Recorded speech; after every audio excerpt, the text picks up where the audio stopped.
Hello అండి, నమస్తే. Welcome to విజయ మా ఊరు ఆడియో బుక్స్ ఛానల్. నేను విజయలక్ష్మిని.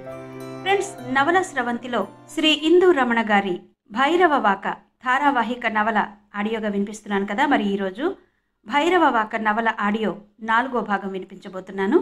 మరి ఆలస్యం చేయకుండా కథలోకి వెళ్ళిపోదాం, పదండి.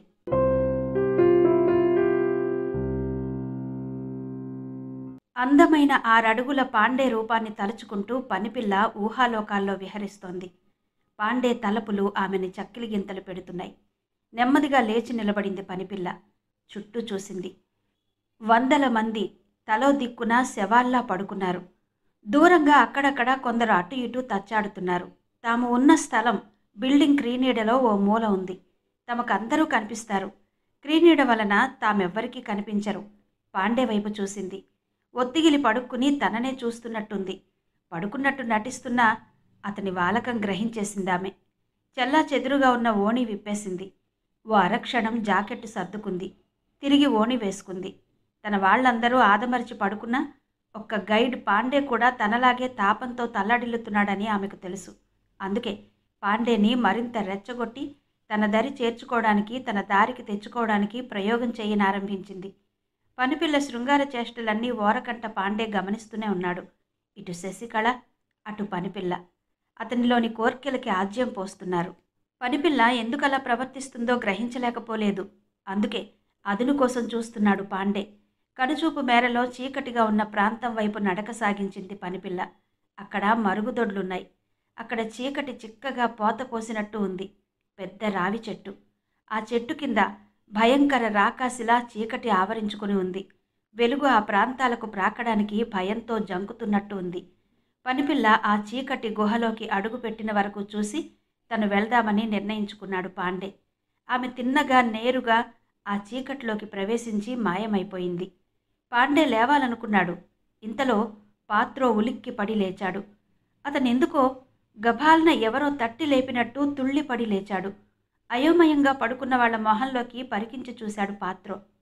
పాత్రో ఎప్పుడైతే లేచాడో పాండో పడుకున్నవాడిలా కళ్ళు మూసుకుని ఉండిపోయాడు.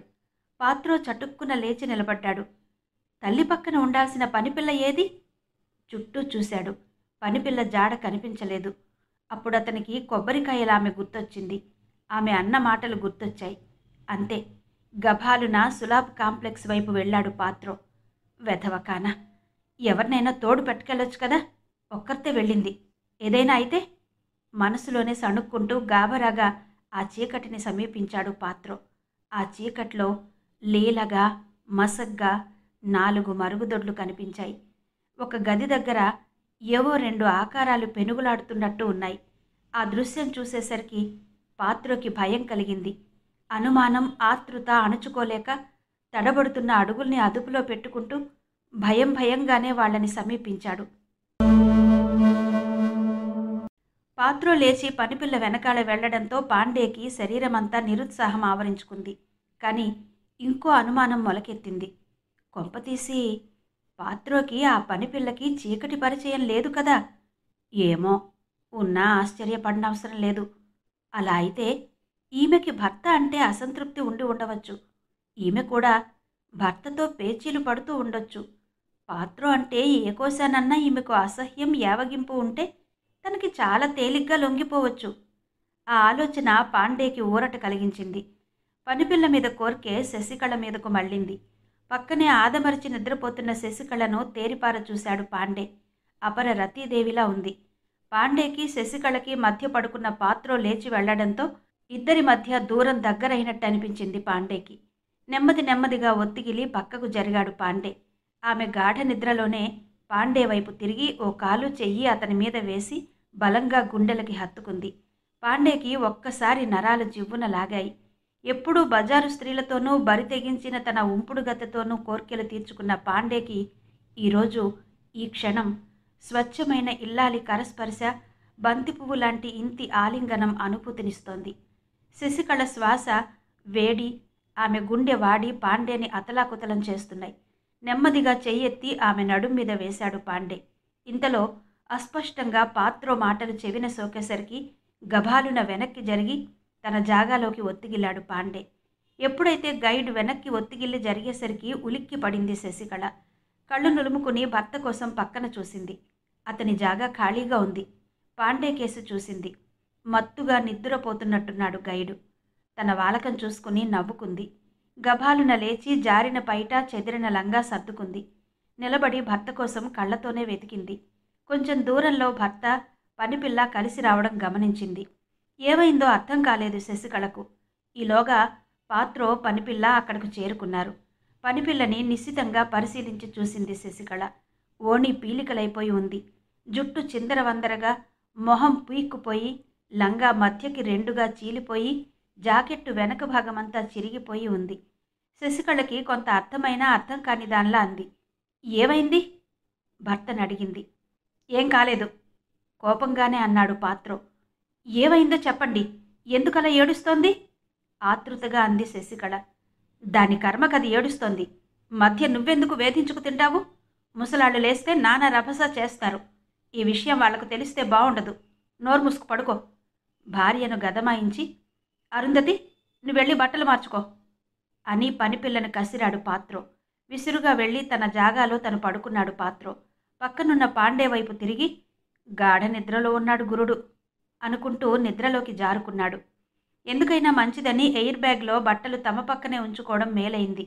తతిమ సామాన్లన్నీ కొబ్బరికాయల దుకాణం యజమానురాలి దగ్గరే ఆమె కస్టడీలోనే ఉన్నాయి. పనిపిల్ల అరుంధతి బట్టలు మార్చుకుంటోందని పాత్రో బోర్లా పడుకున్నాడు. పాండే మాత్రం గాఢ నిద్రలో ఉన్నవాడిలా నటిస్తూ కంటిరెప్ప ఓరగా తెరిచి ఆమెని, ఆమె అందాల్ని చూస్తూ ఉండిపోయాడు. పనిపిల్ల బట్టలు మార్చుకుని చిన్నగా ఏడుస్తూ పడుకుంది. ఆమెనే క్రీగంట అలా గమనిస్తూ కళ్ళు మూసుకున్నాడు పాండే. సింహాల దేవుడిలో కచేరీ గంటలు వరుసగా 3 గంటలు మోగాయి. కచేరీ గంటలు వింటూ నిద్రలోకి జారుకున్నాడు పాండే. కంటి మీద కునుకు పట్టి పట్టగానే ఎవరో తట్టి లేపినట్టు తటాలున్న లేచి కూర్చున్నాడు పాండే. అప్పుడు గుర్తొచ్చింది పిచ్చిది. కళ్ళలో కల్లోలం సృష్టించి, కడుపులో ఆకలి మండించి, వండుకున్న నిక్షేపం లాంటి వంటని కుక్కల పాలు చేసిన పిచ్చిది మదిలో మెదిలేసరికి చటుక్కున లేచి కూర్చున్నాడు పాండే. మోనిషా ఎందుకొచ్చింది? తను వీళ్లకు అండగా ఉన్నాడని తెలిసి కూడా ఇక్కడ ఇంత బీభత్సం ఎందుకు సృష్టించింది? ఏమైంది? ఎవరైనా తమ నాటకాన్ని పసిగట్టేశారా? ఆలోచిస్తూ నెమ్మదిగా లేచి నిలబడ్డాడు. అందరూ ఆదమరిచి నిద్రపోతున్నారు. పాత్రో పక్కనే ఉన్న తువ్వాలు తీసుకుని తలకు తలపాగాలాగా చుట్టుకున్నాడు. ఎవరైనా చూసినా అంతగా పోల్చలేరు. ప్రపంచానికి పిచ్చిదిగా తోచే మోనిషా తన దగ్గర కూడా ఎందుకు పిచ్చిదిలాగా ప్రవర్తించింది? తను వీళ్లకి తోడుగా నీడగా ఉన్నాడని తెలిసి కూడా ఎందుకు వీళ్ళనిలా ఇక్కట్ల పాలు చెయ్య పూనుకుంది? ఎందుకు? ఒకవేళ తమ వాళ్ళు ఎవరైనా వచ్చారా? ఆ ఆలోచన కలగడంతోనే పాండే నడకలో జోరు పెరిగింది. సాధారణంగా తను మోనిషాని రోజూ కలవడు. ఏదైనా కబురు పంపాలన్నా, కబురు అందుకోవాలన్నా తనని కలవడానికి ఇలా వస్తుంది మోనిషా. తానెక్కడున్నా వచ్చి రాయి విసిరి కొట్టడమో లేదా ఏదో చెత్త తీసుకువచ్చి చేతిలో పెట్టడమో చేస్తుంది. చూసేవాళ్ళందరికీ పిచ్చి చేష్టల్లా ఉన్నా అది తమ రహస్య సంకేతం. ఆ రాత్రే మోనిషా తను కలుస్తారు. పిచ్చిగా తిరిగే మోనిషా చూడ్డానికి అందగత్తె అయినా ఎవరూ ఆమె జోలికి పోరు. తనే ఏ రోజన్నా యాత్ర పెద్దగా లేనప్పుడు ఆమె ఎక్కడున్నా ఏ మూల పడుకున్నా వెళ్ళి కలుసుకుంటాడు. కోర్కె తీర్చుకుంటుంటాడు. మోనిషా గర్భవతి కూడా. ప్రజల దృష్టిలో ఆమెను ఎవరో కామాంధుడు చెరిచాడనే అపవాదు ఉంది. జాలి కలిగిన వారు ఆమెకి పాలు పండ్లు ఇస్తుంటారు. పగలంతా ఊరువాడ కొండ పైన అంతా తిరిగి చీకటి పడ్డాక ఏ సత్రం నీడలోనో పడుకుంటుంది మోనిషా. ఎవరైనా తమ వాళ్ళు వస్తే కలవడానికి, వాళ్ళు తలదాచుకోవడానికి ఓ సంకేత స్థలం ఉంది. అదే ఆ ఊరి శ్మశానం. పాండే కూడా అక్కడికే బయలుదేరాడు. రాజవీధిలోకొచ్చాడు. ఊరకుక్కలు ఆకాశం కేసి చూస్తూ అరుస్తున్నాయి. పాండే మరింత జోరుగా నడుస్తూ చెరువు గట్టుకు చేరుకున్నాడు. చెరువుకు యువతల యాత్రికుల స్నానాల రేవు, అవతల గట్టు పక్కనే ఉంది శ్మశానం. ఆ చెరువునే దేవుడి కోనేరని, వరాహ పుష్కరిణి అని పిలుస్తుంటారు. పుష్కరిణికి మధ్యలో మదగజల్లా పెద్ద మంటపం. ఆ మంటపంలోనే ఏడాదికి ఒకసారి చందనస్వామి తెప్పోత్సవం ఘనంగా నిర్వహిస్తుంటారు. చెరువుగట్టున నడుస్తూ టక్కున ఆగాడు పాండే. దూరంగా శ్మశానం. కార్తీక మాసంలో చివరి రోజున తెల్లవారుజామున ఈ వరాహ పుష్కరిణి ఎంతో సందడిగా దీపాలతో దేదీప్యమానంగా వెలిగిపోతుంది. పుణ్యక్షేత్రానికి చుట్టుపక్కల ఉన్న ఊరి మహిళలంతా కార్తీక దీపాలు ఇక్కడే విడిచిపెడతారు. అలాంటి వరాహ పుష్కరిణి పక్కనే ఉంది శ్మశానం. శవం కాలుతున్నట్టుంది. ఓ మూల పెద్ద మంట, జ్వాలలు రేగుతున్నాయి. సాయంత్రమే చితి రగిల్చినట్టున్నారు. ఏ మహానుభావుడి శవమో దేదీప్యమానంగా కాలుతోంది. శ్మశానంలో దెయ్యంలా తల విరబోసుకుని ఉన్నట్టు ఎన్నో ఏళ్ల నాటి రావి చెట్టు. కొన్ని వందల సంవత్సరాల నుంచి వేల శవాల్ని చూశానన్న ధీమాతో ధైర్యంగా ఉన్నట్టుందా చెట్టు. చెట్టు కీనీడలో 2 మానవాకృతులు. పాండే శరీరం కొంచెం జలధరించింది. అది మామూలే. 6 నెలలుగా శ్మశానంలో తాము కలవడం పరిపాటయింది. అలవాటైన ప్రదేశమైనా ఒక్కోసారి ఏదో భయం, ఒక్కోసారి తనకు తెలియకుండానే శరీరం జలధరిస్తుంటుంది. ఎవరో కాదు, తమవాళ్లే. ఒకరు మోనిషా, మరొకరు ఎవరై ఉంటారు? బాస్ కాదు కదా. మనసులోనే తర్జన భర్జన పడుతూ వారిని సమీపించాడు పాండే. పాండేని చూస్తూనే ఆ 2 ఆకారాలు అతనికి అభిముఖంగా రాసాగాయి. పాండే దగ్గరకు రాగానే పిచ్చిదాన్లా నటిస్తున్న మోనిషా ఇంతెత్తున లేస్తూ అరిచింది. ఇప్పటిదాకా నీకు తీరిక దొరికిందా? ఏ ఆ ఒడ్డి ఆడాళ్ళని వదిలి రాలేకపోయావా? కోపంగా అంది మోనిషా. మోనిషా, నీకే? నువ్వెలాగైనా మాట్లాడతావు. వాళ్ల కళ్ళు గప్పి రావడానికి నేనెన్ని ఇబ్బందులు పడ్డానో నీకు అర్థం కాదు నిష్ఠూరంగా అన్నాడు పాండే. నీ ఇబ్బందులు అలా ఉంచు. ఈరోజు తారీఖెంతో గుర్తుందా? మోనిషా అంది. మోనిషా ప్రశ్నతో అలర్ట్ అయ్యాడు పాండే. అవును, సరిగ్గా ఈ రోజుకి 6 నెలలవుతోంది. తామిద్దరూ ఈ ఊర్లో అజ్ఞాతవాసం ప్రారంభించి ఈ రోజుతో 6 నెలలు పూర్తవుతోంది.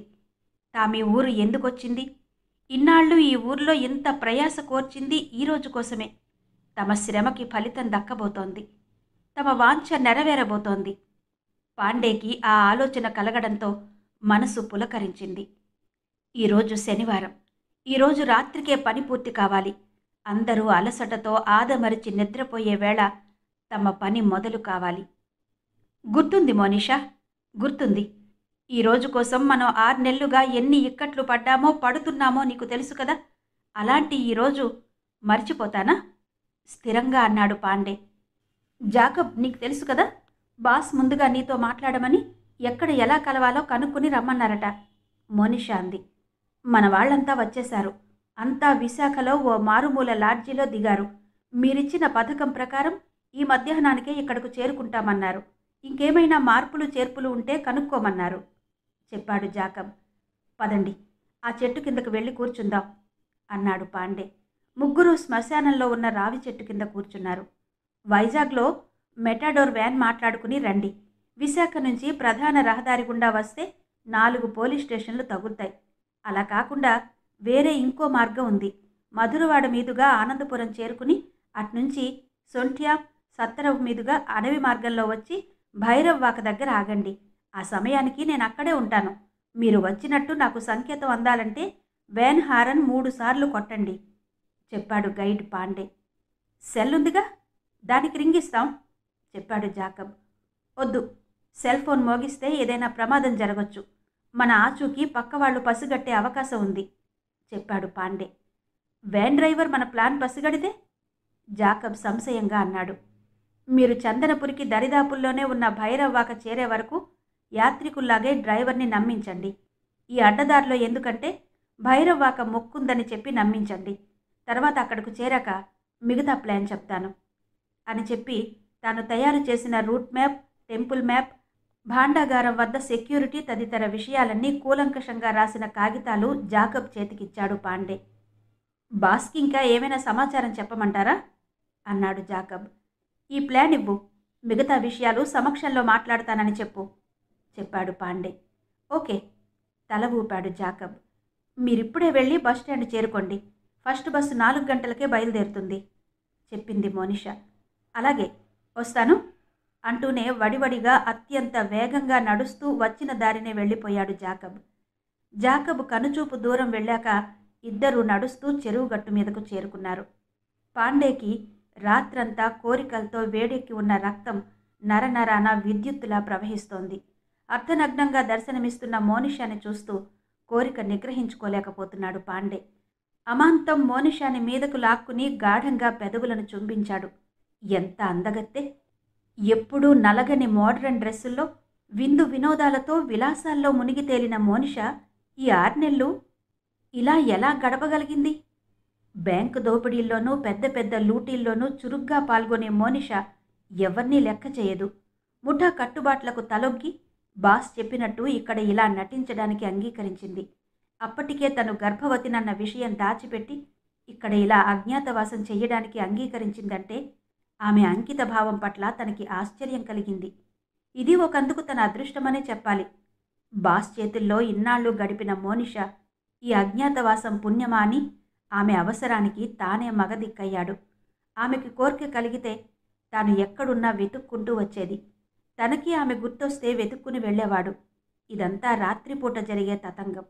పగలు ఒకరికొకరు పరిచయం లేని వాళ్లలాగే ఉండేవారు. 6 నెలలలో మోనిష తనకి బాగా దగ్గరైంది. తను ఆమె ఏ సంకోచం లేకుండా కలిసిమెలిసి తిరుగుతున్నారు. అందమైన ఆమె యవ్వనం పిచ్చి ముసుగులో నిక్షిప్తమై తనకిప్పుడు సొంతమైంది. అమాంతం మోనిషాని 2 చేతులతో ఎత్తుకుని గుబురుగా ఉన్న పొదల పక్కకు తీసుకువెళ్లాడు పాండే. ఆ క్షణం అతని కళ్లలో పాత్రో భార్య శశికళ, పనిపిల్ల అరుంధతి ప్రత్యక్షమయ్యారు. అప్పటికి సరిగ్గా 2 గంటలు కావస్తోంది. దానికి సూచనగా కచేరీలో గంటలు కూడా టంగు టంగున వరుసగా 2 గంటలు వినిపించాయి. జనాల అలికిడి ప్రారంభమైంది. కాకులు కావు కావుమంటూ గోల చేస్తున్నాయి. చెరువుకి యువతల శ్మశానం ఉంది. అవతల భక్తుల స్నానాల రేవు. తూర్పున యాతపేట, పడమర పక్కన విజయగిరిపాలెం వెళ్లే రహదారి ఉన్నాయి. భక్తుల స్నానాల రేవుకు ఎదురుగా దేవుడి కోనేరుకు రావడానికి రాజవీధి మార్గం ఉంది. ఇద్దరూ బట్టలు సర్దుకుని పొదల పక్క నుంచి చెరువు గట్టుపైకి వచ్చి చేరుకున్నారు. ఎదురుగా 10 ఏళ్ల కుర్రాడు వాళ్లనే గమనిస్తూ నిలబడ్డాడు. ఇద్దరూ ఒక్కసారే అదిరిపడ్డారు. ఎవరు నువ్వు? కరుకుగా ప్రశ్నించింది మోనిష. నువ్వు నువ్వు పిచ్చిదానివి కాదా? ఆ కుర్రాడు భయం భయంగా అన్నాడు. అతని చేతిలో పూలబుట్ట క్రింద పడింది. నెమ్మదిగా వంగి తిరిగి చేత్తో పట్టుకున్నాడు ఆ కుర్రాడు. ఏరా అప్పలరాజు, ఇక్కడున్నావే? ఆ కుర్రాడిని సమీపించి ప్రశ్నించాడు పాండే. అదుగో మా అమ్మ ఆ తోటలో పూలు ఏరుతోంది, నేనిక్కడ కూర్చున్నాను భయం భయంగా అన్నాడు కుర్రాడు. విజయగిరిపాలెంకి వెళ్లే దారిలోనే పూల తోట ఉంది. అక్కడ ఆ కుర్రాడి తల్లి పూలు ఏరుతోంది. నీకు ఆ కుర్రాడితో పరిచయం ఉందా? మోనిష అంది. పూలమ్మాయి పైడమ్మకి ఒక్కగానొక్క కొడుకు, మంచోడే నెమ్మదిగా చెప్పాడు పాండే. ఈ పిచ్చిదాన్ని కాదు కాదు, ఈవిడ్ని పాడు చేసి తల్లిని చేసింది నువ్వా గైడు? కుర్రాడు ఆశ్చర్యంగా అన్నాడు. ఆ ప్రశ్నతో ఇద్దరూ ఉలిక్కి పడ్డారు. అమ్మో, ఈడు కుర్రోడు కాదు అనుకున్నారిద్దరు.